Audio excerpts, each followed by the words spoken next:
Okay, so good afternoon, everybody. Thank you all so much for joining us today for making impactful changes to diversity and inclusion initiatives using behavioral science. My name is Nicole Gibson. I am the Executive Director of the Ajax-Pickering Board of Trade. As we become more and more entrenched in the virtual events world, the opportunity to bring people together from across the region, province, and in today's instance, from across the world becomes greater and greater. A special welcome to those of you who are joining us from outside of our local boundaries, including the folks from the municipality of Reykjavik in the beautiful country of Iceland. And a special shout out to our friends at the Grimsby and District Chamber of Commerce. Thank you everyone for being here. As we work towards moving the needle on diversity and inclusion for the Ajax-Pickering Board of Trade, we also know that it is integral that we help our members and other businesses and organizations do the same. The Board of Trade is proud to represent business leaders from a wide variety of social and cultural backgrounds. Our rich diversity here in Ajax, Pickering, and beyond is something that makes our organization and our community and our local economy strong. As representatives of the business community, we need to challenge how we operate in order to thrive in diversity. This challenge will require action by all of us together, and because we can then ensure our own communities are inclusive and prosperous for everyone. This conversation is one of many we hope you will be having in your own organizations in the months and years to come. In this session today, our speaker will share the research, evidence, and solutions on how to improve diversity and inclusion outcomes for businesses and government leaders motivated to make lasting changes, and particularly in the areas of hiring and promotion efforts within small to large organizations. Before we introduce our keynote speaker, I'd like to commend all levels of our governments for their partnership and cooperation through the pandemic. All offices have been actively listening to the needs of our members and the business communities, have participated in many of our events, and continue to be available for questions and advice, which is absolutely appreciated.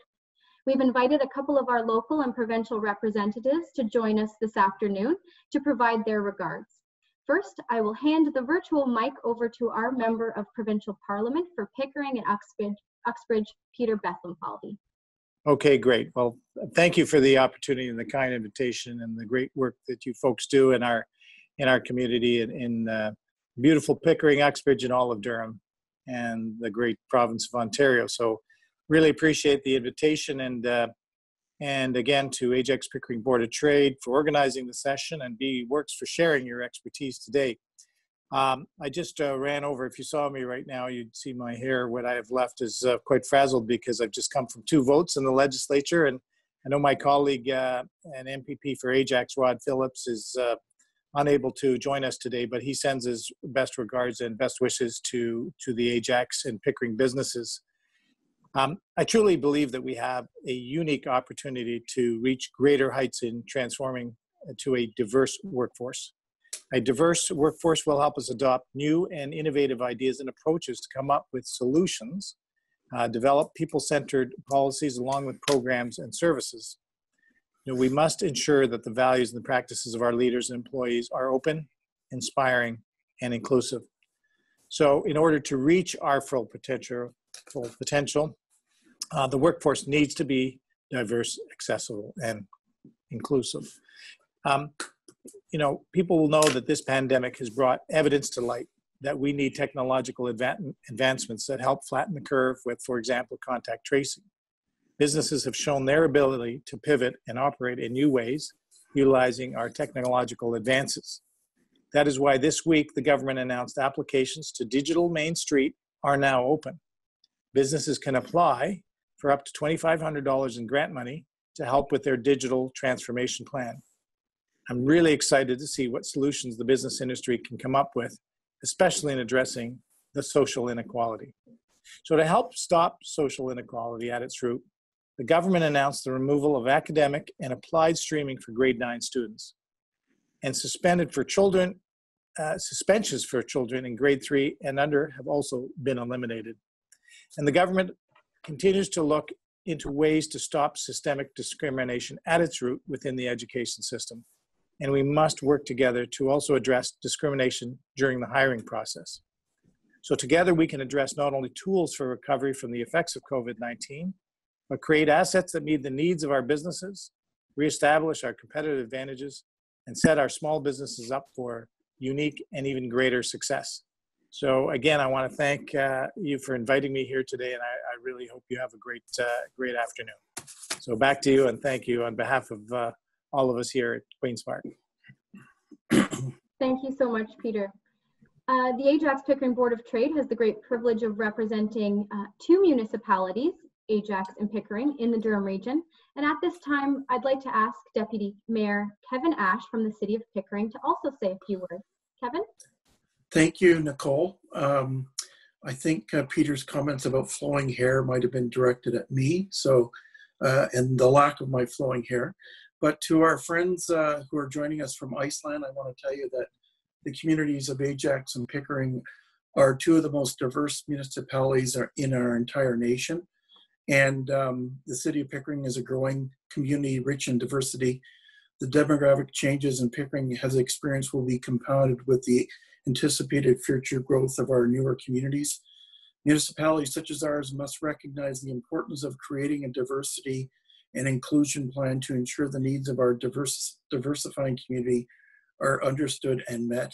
Certainly diversity and inclusion relates to the matters of accessibility, economic status, gender, sexual orientation, multiculturalism, health, and age. So as a community, I think we must do better, we can do better, and we look forward to partnering with our community and our business community to help us achieve these goals.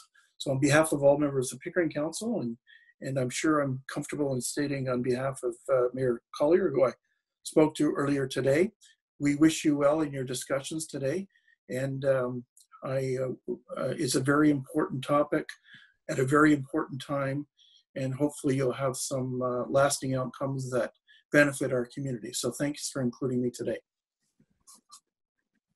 Thank you so much, Deputy Mayor Ash. And yes, Mayor Collier does send his regrets. However, will hopefully be joining us a little bit later on throughout the presentation. And for both of you, Kevin and Peter, thank you. We appreciate you both taking the time to be with us this afternoon. And so now on to our presentation. If you have any questions for the speaker, please enter them using the Q&A feature, which is just located at the bottom of your screen throughout the presentation. Questions will be answered following the presentation. So moving along, about our speaker. Dushan Tavarja is the Chief Operating Officer at BEworks. He joined BEworks in 2010 and is a founding member of the team. In his current role, Dushan oversees HR and business operations to drive the strategic vision and growth of the business. His blended interest in behavioral science and data analytics brings a more evidence-based and metric-driven approach to these business functions, like diversity and inclusion policies, hiring, and promotion. Prior to his role as COO, he led multiple projects at BEworks in the banking, loyalty, and software industry, tackling diverse problems such as collections, compensation, and customer engagement. He holds a Master of Science from Queen's University, where he studied the neural basis of strategic decision-making, and an MBA from Rotman School of Business. To provide you a little background about BEworks, their purpose is to transform society and the economy through scientific thinking. They are recognized as world leaders in the practice and commercial application of behavioral economics, hence the BE. Their approach leverages academic literature, behavioral insights, and the scientific method to solve their clients' most complex challenges in a way that is experimentally validated and innovative. BEworks has an extensive portfolio in the financial services industry, including long-standing relationships with financial institutions, insurance companies, industry regulators, and industry associations in North America, Europe, and Latin America. With that, I will hand the virtual mic over to our presenter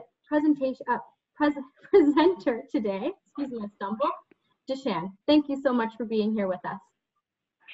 Thank you for the warm intro, Nicole, and excited to be here. As CEO at BEworks, I hope that I'm able to bring a unique perspective to the conversation of D&I today.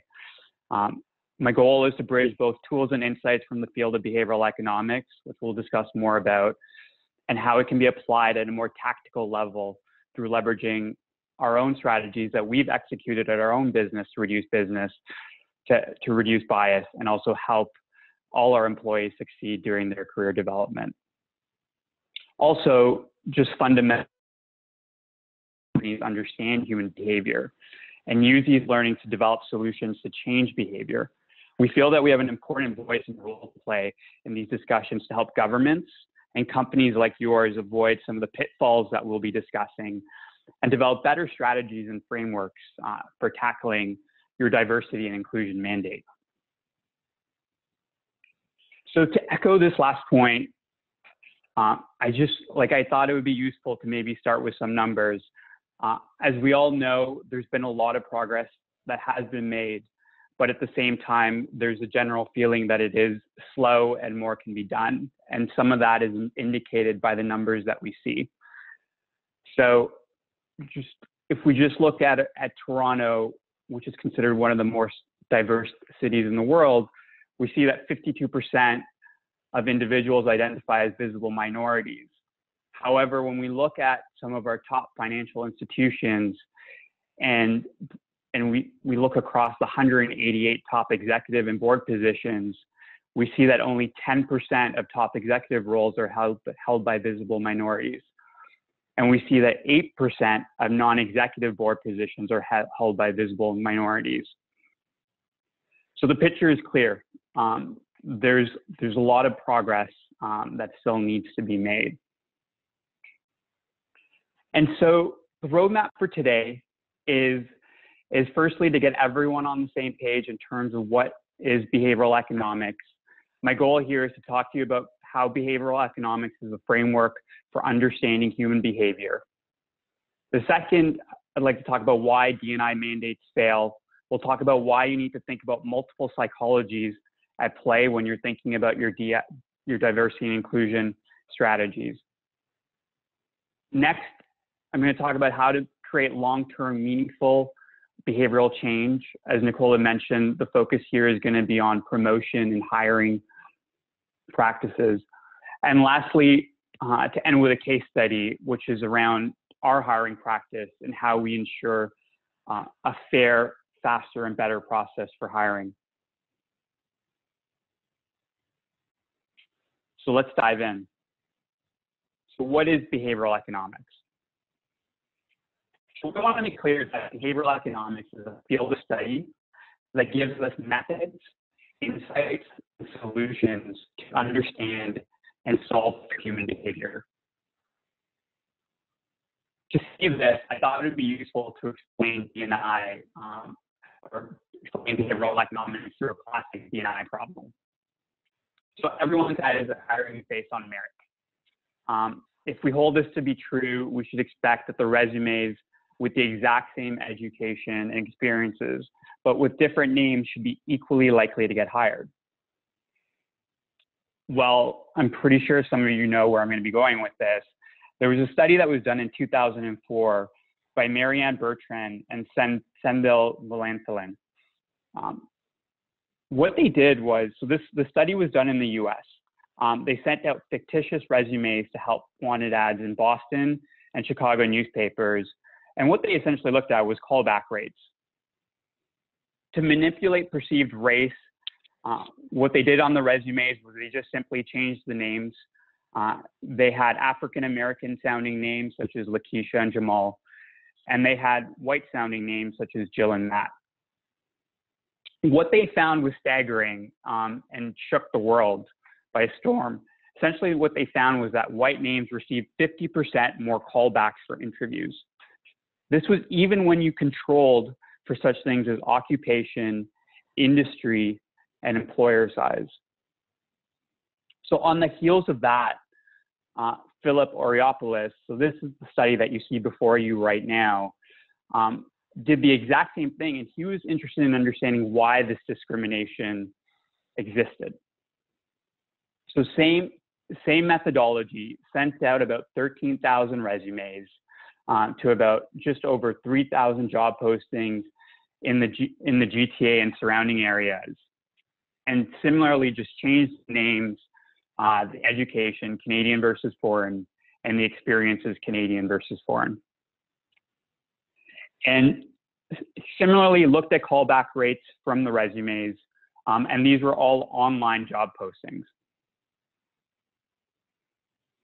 Not surprisingly, we see the same results. White-sounding names got more callbacks than names from other different ethnicities. There's a 39% increase. However, that wasn't the most surprising finding. It was the next thing. So what he did was he went out and he surveyed these people, the hiring managers, to find out why. So they came up with reasons such as the name suggests candidate is not fluent in English. They weren't sure if the person was eligible to work in Canada. They said, you know that this is a funny one. You know that you can call Bob Smith and you can talk to him as quickly as you want to. So here's the thing though. So is it discrimination, or is it just something that's highly job related? So this is what Philippe was interested in.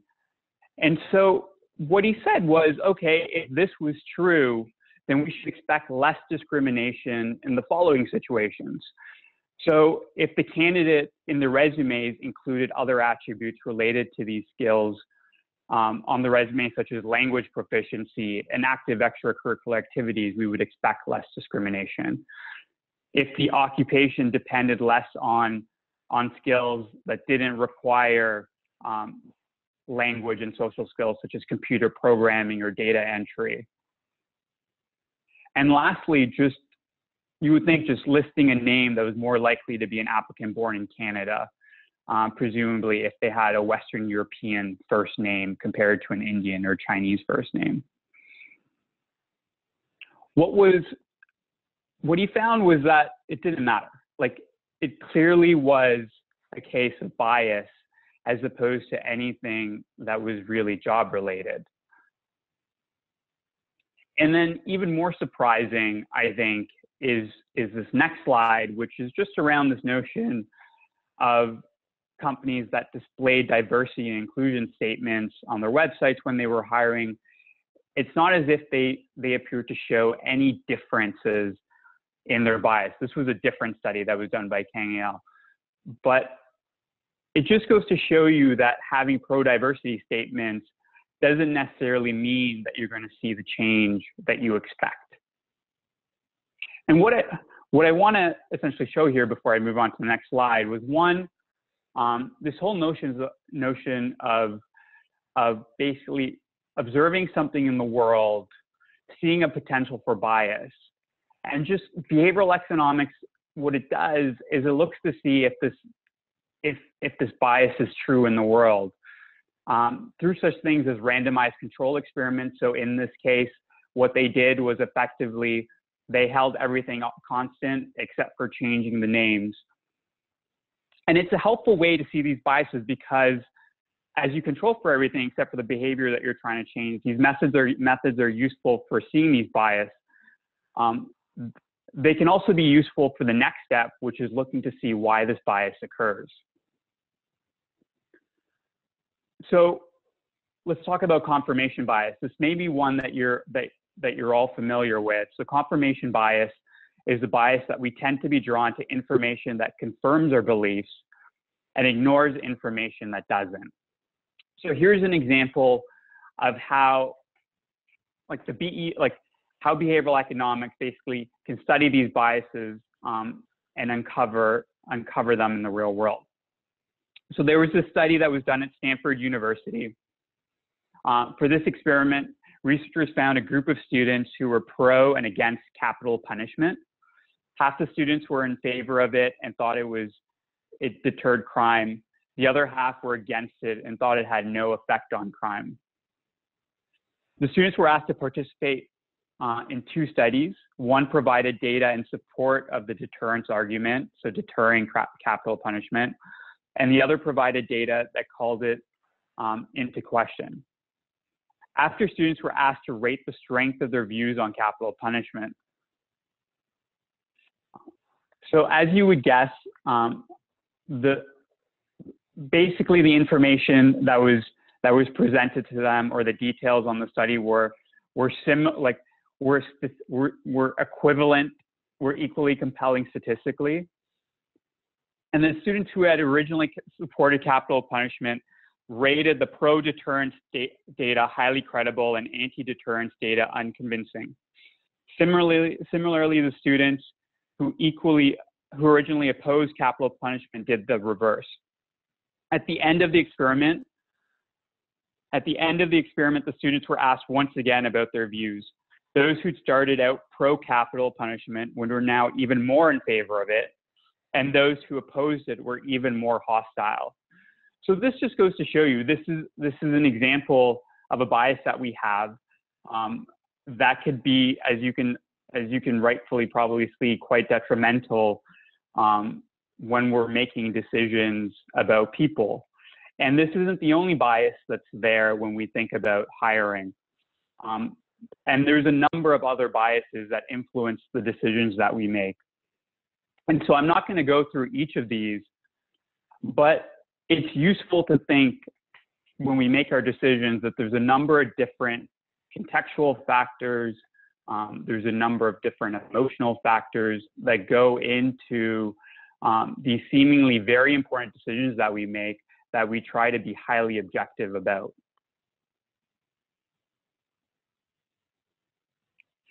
Lastly, in this section, I also want to leave you with the notion that these biases now also give us a framework to help solve for them.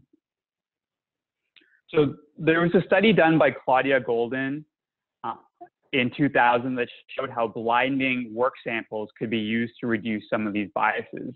Some of you may already be familiar with this study. So in the 1970s and in the 1980s, to overcome possible hiring biases, most orchestras revised their audition policies to use blind auditions with a screen to conceal the identity of the candidate from the jury. So this is what we would call a natural field experiment. What they found was that over time, females were actually progressing to the next stage in higher rates than they previously did. So if you look at the graph here, you'll see when situations in which they were blinded, so they had the screen in front, versus situations in which they weren't. And you'll see that the percentage advancing to the next round was significantly higher. The same was not true for men. They had equal rates across whether blinded or not blinded. What's interesting is in terms of the real world effect. So if you look at the top 5 symphony orchestras in the United States, and where women only made up 5% of all the players in the 1970s, to the 2000s when this was actually done, it actually went up to about 25%. So quite a big increase as a result of this. And I know if you do a quick Google search, there is some questions in terms of the size of the effect. However, there have been a number of other studies that have looked at blinding. And one of them, which looked at Hubble telescope time. So you can imagine that time to use the Hubble telescope is a constrained resource, and so scientists have to essentially pitch a proposal in order to get time to use it. So what happened was they decided to blind the names on proposals, and they wanted to see what the impact was on who would actually get these time slots. And what they found was that women became more likely than men to get approved for using the Hubble telescope time. And this was the first time in 18 years since the data had been tracked that this had happened. The blinding also resulted in more time going to researchers from lesser known institutions. So there was a double effect. It seems that reviewers had to look at the substance of the proposals in more depth rather than relying on the track record of the proposers themselves.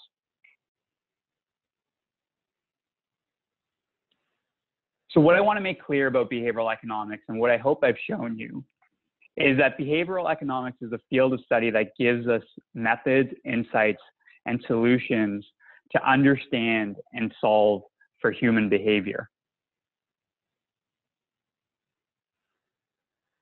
So now that we have a framework, I'm going to talk to you about why D&I mandates fail. And this is largely because we don't necessarily consider all the different psychologies in the system that are at play. And I'm going to walk you through this through sort of some of the common practices that we see to solve these D&I problems. And mind you, this isn't to say that they're not that the people who instituted these people are ill-intentioned. I think in all cases, people are typically well-mannered and they want to do something. I think one of the things that we all need to realize when we think about solving for these complex and hairy problems is just the notion that there are multiple players who are making decisions, and that if we don't account for the entire system and all these psychologies that are within that system, sometimes this could lead to either no effects, or in even worse cases, we can have backfiring effects. So the first one is just around diversity training. So at least amongst academics who've looked at the data, diversity training can have backfiring effects. There was analysis that was done by Dobbin and his team back in 2007. Essentially what they did was they looked at diversity training who were given to managers between I believe the period was 2002, but essentially what they wanted to see was what was the effect of that training 5 years after being instituted. What he found was that companies saw no improvement in the proportion of white women, Black men, and Hispanics in management, and that the share of Black women actually decreased by 6% on average, while the ranks of Asian American men and women shrank by 4 to 5%. What was even more interesting was when they spoke to trainers, the trainers often found that when this course was compulsory, a lot of members who attended those courses had a sense of anger and resistance, and many participants actually reported more animosity towards the group afterwards. From a psychological perspective, in some ways, this isn't surprising, especially when you make these things compulsory and you're presenting data that could be perceived as exclusionary or creating the other. There's other studies that are more generalized. So we know that when we make people feel excluded and marginalized, this can lead to an increase in aggression and self-destructive acts. It can also lead to a decrease in helpfulness, cooperation, self-control, and intelligent thought. The next thing I want to talk about is just the notion of the absence of information. And so there is this general thought that if we don't include information, employers may not assume the best of all job applicants. So a popular one to talk about this is around ban the box. So some of you may have heard about this, but ban the box was essentially a strategy that was proposed as a way to help ex-offenders find employment and thereby reduce recidivism. Here, the ban the box legislation was instituted in some states in the US. And basically what it did is it forbid employers from including a criminal record check box on job applications. Because Blacks and Hispanics are significantly more likely than whites to be incarcerated during their lifetime, some people also thought the ban the box would also reduce racial disparity in employment. So once again, we have a natural field experiment. So two academics, Jennifer Dole and Benjamin Hansen, looked at the data. Essentially, there were several it's not like all the different states instituted this legislation at the exact same time. They all did it in different periods. And so the graph that you're looking at, essentially what they did was they said, let's all line it up in terms of when the BDB, so that's ban the box, was adopted, and they looked at 20 months prior and 20 months after. And what they found was essentially a strategy of discrimination when hiring managers were denied the data about the applicant's criminal record. They reduced interviewing candidates. What they found was that they reduced interviewing candidates in demographic groups that contain the greatest number of recently released ex-offenders, which in this case was young, low-skilled, non-college educated Blacks and Hispanic men. So when they looked at the research, I would say more staggering is the numbers, right? So using variation when different jurisdictions adopted ban the box laws to measure employment effects, they concluded that ban the box legislation reduced the probability of employment by 5.1% amongst Black men and 2.9% amongst Hispanic men. There was no difference amongst white men.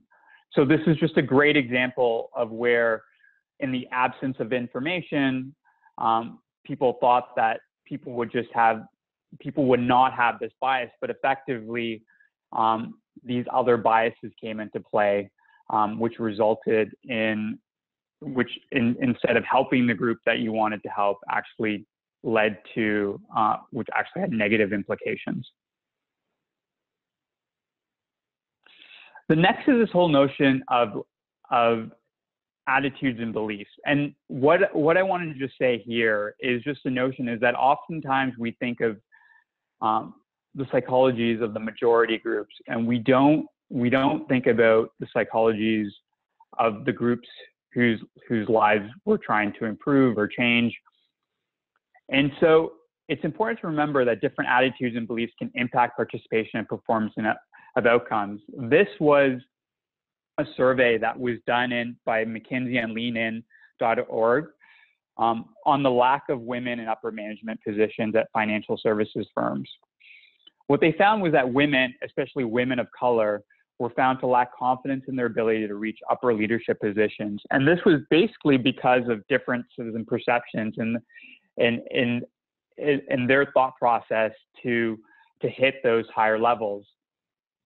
So a good example is just, even if we look at the first row, women of color surveyed felt that knowing how to play the game is critical to their success, which was 73%, whereas white men felt that it was only 60%. And so the thing is, okay, so you have these differences in perceptions. Does that ultimately lead to any impact in participation and performance? And so scientists have found that it does. So a study by Dunning and Erlinger looked at why women disproportionately avoid careers in science, found that although women performed equally to men on science quizzes, they were less likely to enter a science competition because they underestimated their performance when not given feedback. The research also found that women thought less of their general scientific reasoning ability versus their male counterparts. So in this study, they looked at women versus men, but you can see that these negative perceptions of oneself, one's abilities, one's capabilities, even if it's entirely untrue, can subsequently have like a very negative effect on participation and performance outcomes.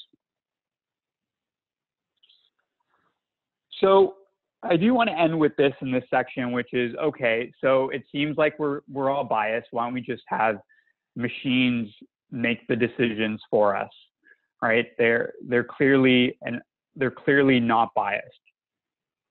But that also is not necessarily true, because you got to remember who's programming the machines and what data they're using. So first, let me just start with, sure, there are benefits to machines and to algorithms and computers. They can hold more variables. They can learn faster than us. They can crunch data longer without getting tired. They can ignore and cancel out some of those idiosyncratic biases that I just talked about.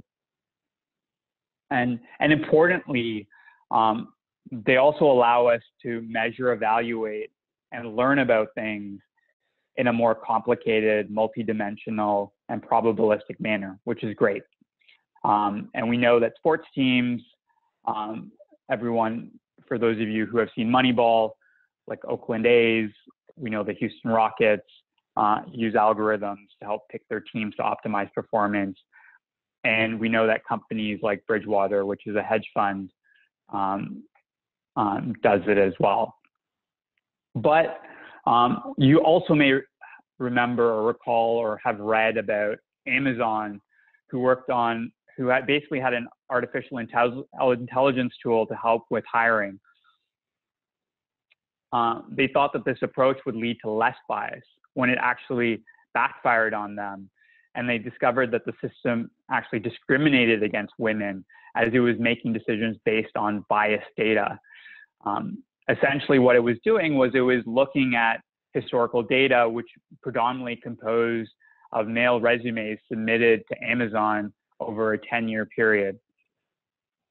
And so these are the things that you have to be wary about when you solely rely on just machines. So when we build an algorithm using biased data, the algorithm will be biased in its predictions. It's sort of that garbage in, garbage out philosophy. So going back to the question at hand, why do D&I mandates fail? It's because hopefully, as I talk about the different psychologies at play, we don't consider all of them. And so what we need is a multi-system approach and think about all the psychologies at play to drive a long-term and meaningful behavioral change. And that takes us into the next section, which I'm excited to talk about because I think what this does is it tries to solve for what I just said, which really is taking a much broader approach to diversity and inclusion and not looking for these single shot solutions. So what do we mean by a multi-system and psychology approach to diversity and inclusion? Essentially what we're going to talk about is this three-phased approach that we think is a good way to solve for D&I and to help individuals, especially minority groups, participate and perform better within your organizations. So one is around understanding the key predictors of people's success. The second is around determining if these predictors are helpful or biased. And lastly, once you've done that, is to reduce the bias within these systems and look to behaviorally informed solutions to maintain behavioral change. So understand the key predictors of people's success. So usually when you go to companies and you ask them questions like, okay, define what it means for someone to be successful within your organization.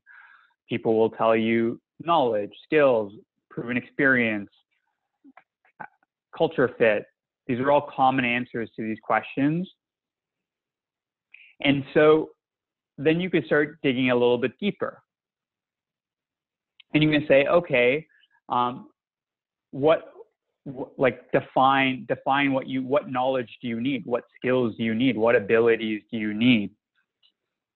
And so the information, as I'm sure many of you can tell or are probably thinking inside your heads, it becomes a little bit more noisier, a little bit more inconsistent, and I would say probably a little bit more worrisome for some of you. And then you can even dig a little bit deeper and be like, can you be like highly descriptive and prescriptive? Like, what is the actual behavior that you want to see or measure for? And usually at that point, it's so variable. There's no point in asking. So given this uncertainty and poor definition of what drives success, it's not surprising that organizations, groups, and individuals perceive bias and unfairness across their employee life cycle. Actually, let me go back. So data science and behavioral economics provide powerful insights and tools and methods for uncovering the factors that drive people's success within an organization. On the data science side, we often have more data than we think. We usually think of measuring people's success through just HR data, such as performance reviews and performance metrics. However, if you think about it, if you think more broadly about it, we have much more information about people. We have information about which projects they're on. We have information about communication. We have information from your CRM tools.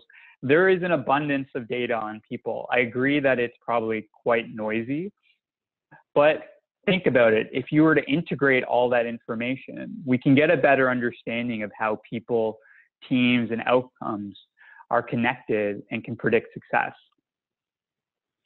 For example, a key predictor of career growth for a research analyst could be the number of active projects that they worked on, or the number of hours that they logged in at the office. Behavioral economics similarly can also provide another data blueprint. Essentially what it can do is, in addition to the quantitative stuff that you're measuring for, it could provide tools and methods to measure attitudes and abilities in a more structured and objective way. And really what I want to highlight here is that with all these factors, you can now have a much better blueprint of understanding what is driving certain people to move up your company, whereas others stagnant.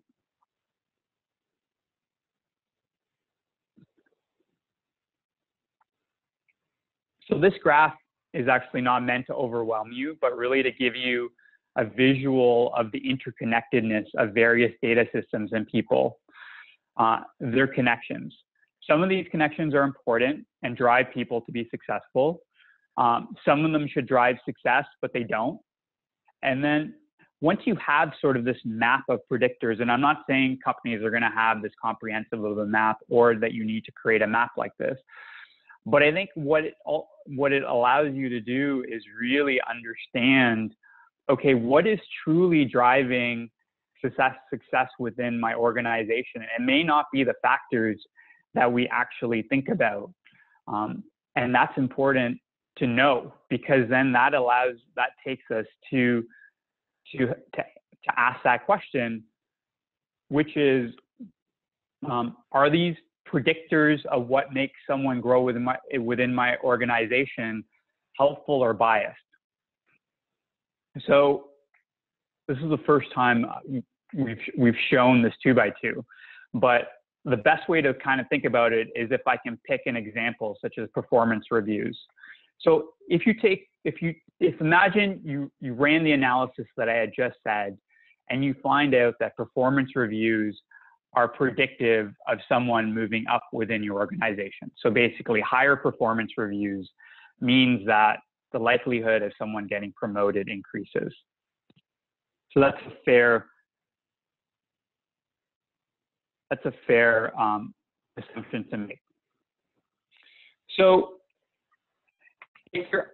now if we look at our 2x2, and if you see that there are differences between races,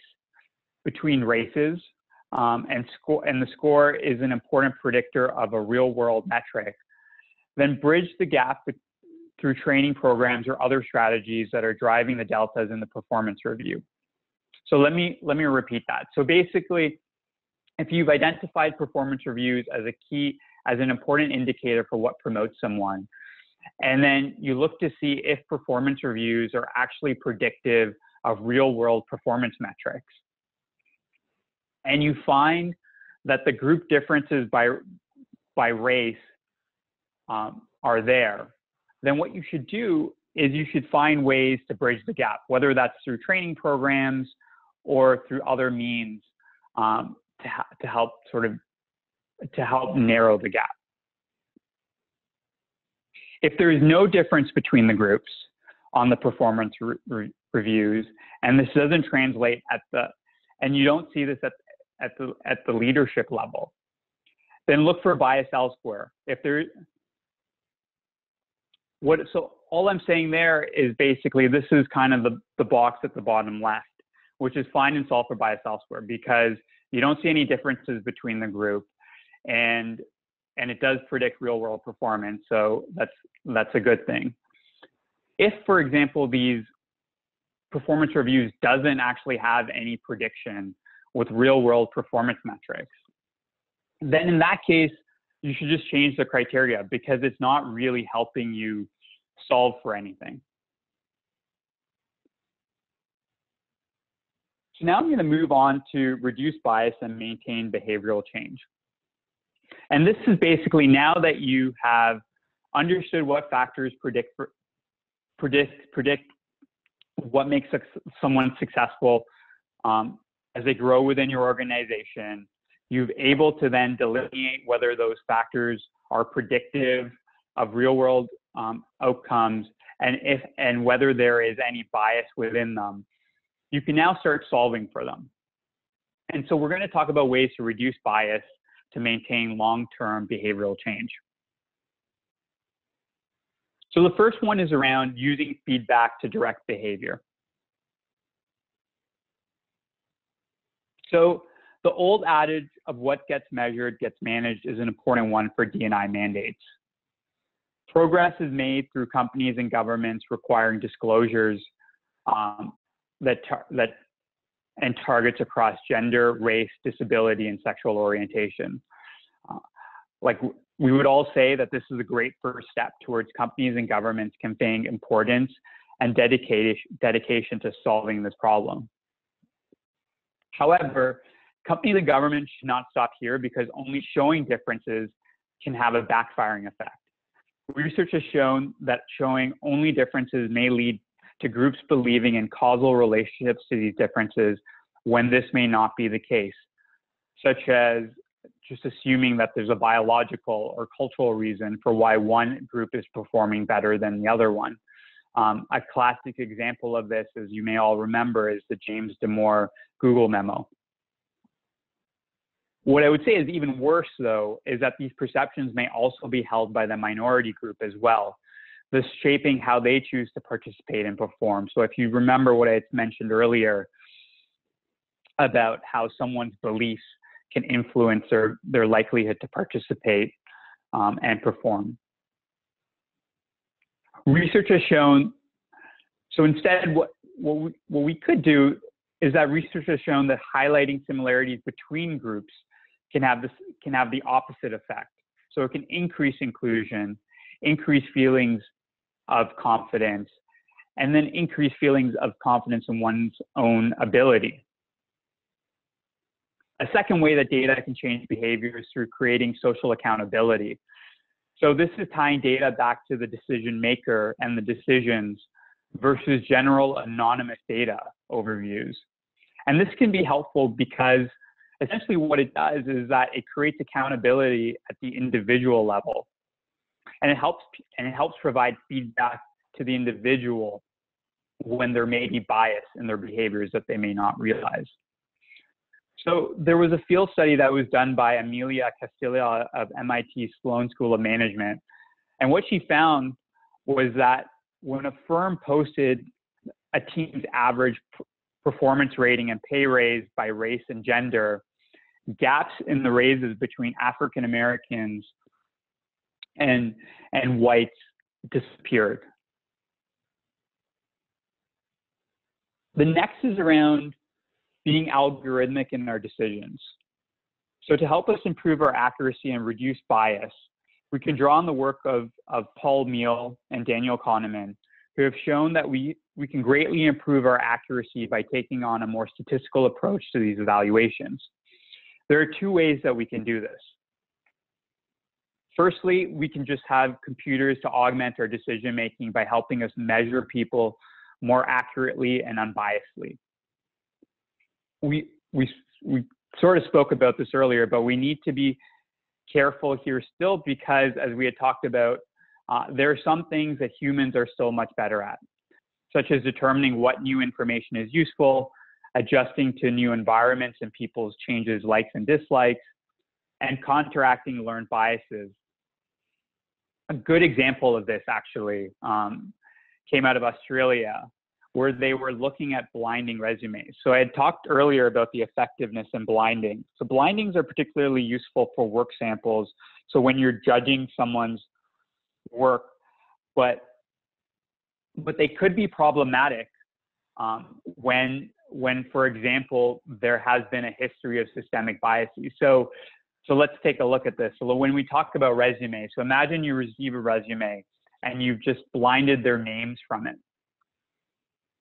Here's the thing. One is that you would think that there's still other cues that are in the resume itself that can be indicative of gender or race. So that could still lead to a biased outcome. Also, I guess more problematic is that if this all comes from, if the experiences are dictated historically from a biased system, then just naturally you're going to expect sort of majority groups to have more experiences than other groups. And so then as a result, when you look at these resumes, despite being blinded, what's going to happen is you're going to have the majority group just have more experiences or better experiences. And so you're aptly going to probably choose those resumes over others. And so this just perpetuates the bias, and that's effectively what they found in Australia was that blinding didn't actually help improve minorities getting selected. It actually did the opposite. It seemed what the humans were doing, which was actually quite well, was that they were actually putting forth some sort of like minor affirmative action in terms of correcting for this bias. So this all I'm saying here is that these are things that we need to be watchful for when we think about the actions that we make and some of the potential consequences that it may have. The second thing that I want to talk about in terms of how we can be more algorithmic is just we ourselves could set up our evaluation processes so they allow us to behave more like computers. So first, there are a few ways that we can do this. First, we can be more specific on what we're evaluating for. So understanding the factors that drive success is the first step. The next is being more descriptive and prescriptive in measuring these factors in an unbiased way. So this could be as simple as demonstrating specific behaviors, past or present. So for example, have they led a team? Have they driven a project end-to-end successfully? We could talk about structured work samples, as I've talked about. We can also talk about psychometric tests that look at cognitive, personality, and social attributes. Those are also an effective way to get at more quantifiable data at individuals. Second, and most important, is taking a similar descriptive and prescriptive approach to evaluating these factors and finding ways to reduce the myriad of biases that can creep in when we think about evaluating people. So this is everything from order effects. So for anyone who's had to grade a paper or as you're looking at a pile of resumes, we all get more tired towards the end. So research found that we probably scrutinize more at the beginning and then rely on defaults at the end. The other bias is around likeness, which is just around if we find similarities, we're more likely to rate that person favorably. And then the last one, which seems kind of weird, is just around Likert scales. And so there's been some interesting research that's been found that the larger the Likert scales, which is, just think of that as like a rating scale, like looking at the difference between a scale that's 1 to 7 versus 1 to 10. Studies have found that there's more bias that may creep into the one that's 1 to 10, just because there's a little bit more room to fudge within that. And lastly, a way to reduce bias is just like panel structured interviews. And we'll talk more about this in our case study. So lastly, just to end off, so with this section, I hope you're convinced that we need a multi-system and psychology approach to D&I. The reason for this is that it helps us understand the key predictors of people's success. With that, we can determine if these predictors are helpful or biased. And then lastly, with that information, we can reduce bias and maintain behavioral change. And admittedly, it's not an easy problem and ultimately requires a trifecta of 3 very important pieces to have widespread and long-term success, which is leadership. So you definitely need leadership buy-in. And the other 2, which we've talked quite extensively about, which is data science and behavioral science. So I know it's 3 o'clock. I'll go through my case study very quickly so I can open it up for a Q&A. So our case study is just around our own hiring process. The goal here really is to hire fairer, faster, and better. It's grounded in 4 key principles, which is around reducing bias, measuring behavior, having a transparent, fair, and hassle-free candidate experience, and then testing, learning, and optimization. So to reduce bias, we've leveraged a lot of the research that I've talked about today, but essentially everything from sourcing to selection is around increasing more structure, being really clear about what we're measuring for. We do blind, but not, we blind for work samples. And then when we're doing the interviews and we have people making decisions, understanding the potential biases are at play.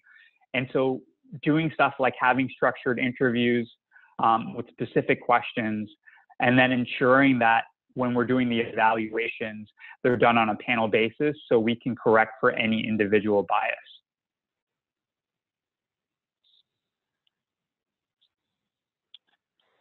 I'll quickly go through this, but this, as I had mentioned, this is, we hire PhDs for our associate positions. As you may or may not know, not all PhD programs are the same. So our hiring process tests candidates on key skills and abilities and values important for the role. And so here we just list them. So this is just a good way to think about it as you guys are thinking about your own roles that you're hiring for them, in terms of being highly specific of what they should be. And then something that was important to us, but I imagine could be important for you as well, is just around transparency of what the process looks like. Like, part of this is, as we talk about the competence and competence of the individual. So what we do, and being transparent in terms of what the process looks like. So we use multiple channels to provide candidates with a transparent view of our hiring process and day-to-day work life. I'll skip over this one, but this is what it looks like. And lastly, test, learn, and optimize. This is probably the most important part. So how are we actually ensuring that we're doing what we say are, which is reducing bias and hiring for optimal performance? So, of course, we don't ask candidates for their gender, ethnicity, or sexuality, but there are ways that academics have found, they're not perfect, I will say this, but so, for example, we do look at gender. We have a list of sort of female and non-female sounding names, and we kind of compare across the two. We do the same thing with Caucasian versus not Caucasian. And then we do an anonymous survey that tries to get at some of these things, but obviously one is we don't capture names. We make sure it's done externally, and then you can choose to participate and not participate. And I know a lot of companies already do this. Candidate experience, there are objective ways to do this, which is through email feedback, Glassdoor reviews, time to hire, abandonment rates. So that's more objective. And then of course, hire metric success is basically, okay, how do we know that the people that we hire are performing well? And so we're actually hiring for the traits that make for a good associate. So I always say this, it's difficult to fully validate the success of our internal hire metrics process because we cannot measure how successful candidates are that we haven't hired. However, we do approximate for this effectiveness of our process by looking at the not hired rationale. Like, what is the rationale for not hiring people across stages? We also look at the person's performance 90 days out, and then we also look at sort of the hiring process itself in terms of who we hire and the time it takes them to come in. And then these are just some of the stats. So changes in proportions were not statistically significant. And so it's just data that we track. And so these are simple things that you guys can do as organizations and governments to look at sort of at individual processes and whether you're seeing any changes there. So now I want to thank you for your time. And I want to open this up for questions. All right, thank you so much for that extremely insightful and informative presentation. You can't really argue with the numbers and the stats, and so it's important for us to see that information. We are at, of course, you mentioned 3 o'clock, but I do have a question in the Q&A that I thought was quite informative and a good question, so maybe we'll start there. You did mention some steps that businesses can take, but the question here, are there a couple of simple steps, ideas that businesses could use, especially small business, to get started right away, to identify and reduce bias in the hiring process? So, particularly small business being time and cash crunched, how do they make the process approachable? Right. So I would say the first thing, let me see if I can go back to my slide. So really it is, I think the first step is just making sure that you have a clear definition of what the skills and abilities and culture that you're looking for are, and have an objective measure of how you're going to measure for those things. Because that's usually where bias creeps in, right? So bias usually creeps in because you have open-ended questions, but you don't have a way to actually analyze the effectiveness of a good answer versus a bad answer, and different people may have different opinions of what that is. So the goal really is to get everyone on the same page. So I would say from a hiring standpoint, in terms of a very easy way to reduce bias, is to do that first. I would say the other thing is panel interviews have been found to be quite helpful, just because effectively, you're right. We all know that we may see things differently, as I had mentioned, like whether you do something at the beginning of the day or the end of the day, or where your emotions at. It's good to have multiple people kind of rate across some of these factors, especially the ones around culture fit. I would say skills and abilities, for the most part, they should be highly objective, and skills, especially, the more you can focus on work samples, the better it is. But when you're looking at stuff that's a little bit more qualitative, I would say, in the sense like culture, it's good to get different perspectives on it, because those are areas where bias can especially creep in. Yeah, I would agree. And what we try to do at the Board of Trade is bring in other staff to have meetings one-on-one with candidates to see how they, would interact and work together. Because from a manager's perspective, but also from a staff perspective, the culture piece can be certainly different meaning to different people. So absolutely. And then the second part to that question, is there a translation of this process to the customer side for diversity and inclusion initiatives. So how can a business examine bias when it comes to attracting and retaining a variety of clients or customers? Let me make sure that I understand this question. So is it trying to draw a diverse customer base? I think that's my understanding, yes. And I know we could probably do an entire presentation on marketing and you know, that sort of thing, but do you have any thoughts? Yeah, so I think in some ways,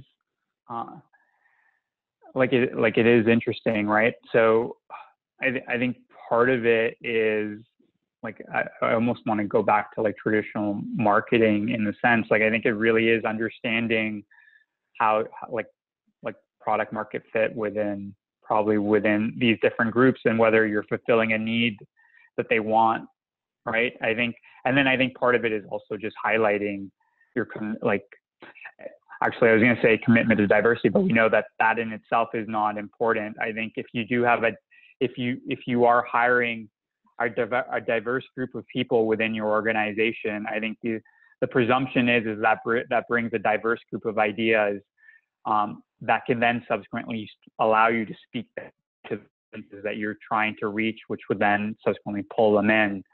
And I think that's like of the diversity data. I think that is particularly the most compelling part of diversity, which is we all know as the mayor had mentioned earlier, for example, the city of Durham is becoming more diverse, right? And so if you don't have a diverse group of people internally to incorporate those voices, it's unclear whether you're going to tap into the nuances or things that are important to bring in a more diverse like consumer base and are ensuring that you're meeting their needs. Right. And one more question, because I'm sure there are many businesses or organizations, et cetera, out there who think they're doing a fantastic job, and I'm sure some of them are, but are there any resources or anything you suggest for businesses who might want to do a self-evaluation, sort of a self-assessment, to find out on that scale of, you know, we're doing really well or could be doing better, where to start? Yeah, no, that's a good question. I think, to be honest, I think this goes back to the data, right? Like really figuring out, and I would start to look at your, like, the progression of people within your organization, right? So at the entry level, how diverse are your teams? Are you seeing that same level of diversity translate upwards towards management positions? If you aren't, ask yourself why, right? So, and this goes back to what I was talking about in terms of the factors that drive success. So if it's tenure, right? Like, let's say tenure is a key factor for why people get promoted upwards, right? And historically, the most tenured people just happen to be a certain race, right? And so if that's the thing, then ideally one is either you remove tenure, or secondly, what you could do is you can bring in new blood. So I think all I'm trying to say is the data is useful as long as you're able to think about it broadly, and then also start segregating at different levels to understand if there is a problem.